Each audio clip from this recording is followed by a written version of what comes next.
What is going on, X? Happy Memorial Day. Hopefully you had a little rest or relaxation. I'm out here trying to get some more steps in, trying to up my steps from 12,000 to 15,000 steps today. Get somewhere between 12 and 15. I've done 10,000 since mid-January, but nonetheless, hopefully your sourcing is going well. For us right now, I think it's a slow day. I wouldn't be surprised if people are enjoying their day, barbecuing, things like that. So we're only at $900 in sales. We usually sit somewhere between 2 and 3K on a given day. So it's a little slower. I wouldn't be surprised if we pick up later the day. But honestly, the sales, maybe I just didn't find them because, even at 7 figures, I think my sourcing abilities are only met. Like, I can find stuff. Sometimes I don't always find the bangers, the things that people will unload, air quoting, unload clips on or like go ham on. Like, I'm usually late to those things, the few exceptions. So maybe there were some banging sales, I just missed them, but we only cleared like 20% of our spend for the month over the sale. And honestly, the most of that was from an Amazon flip from a friend that sent it to me. I was actually at another Amazon friend's little Memorial Day weekend pool party, and he sent that to me.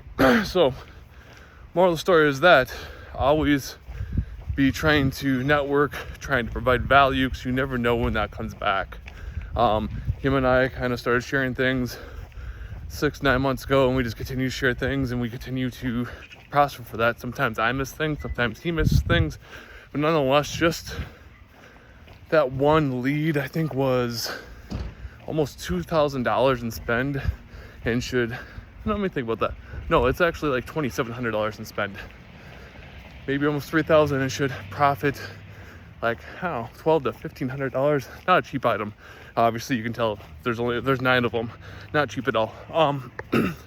So yeah, always be networking, always be sourcing. People say that, but there's a perfect example of something that came to fruition.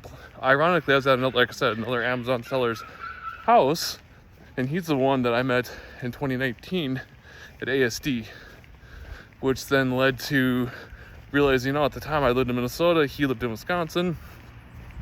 So we would meet up occasionally, and then if he came to Minnesota or I went to Wisconsin, we'd meet up, which then he eventually moved to Las Vegas. And like 2-3 years ago, me and the wife were looking at potentially moving out of Minnesota, and we were out in Vegas for her birthday, met up with them, and without even trying to, he convinced us to potentially move to Vegas, and here we are now, out in Vegas, bright and sunny, hot, and happy to do it. So you never know where these connections can potentially lead. Do they all lead somewhere? No, they don't. But can they? Absolutely. So that being said, think about that. Also with this networking stuff and Amazon in general, like I said, even at 7 figures, I'm only a meh seller. Like, meh from a sourcing standpoint. I don't think I'm a shark. I think I have a long ways to go. I think I'm decent, obviously, so I can find products. Thus why I tried to put at least 10% of whatever profit I make for the year back into my own education. And one of those things I did today, is actually purchase the ADA challenge. If you don't know, like 30% of what I buy is ADA. And I'm probably not far off from what's all.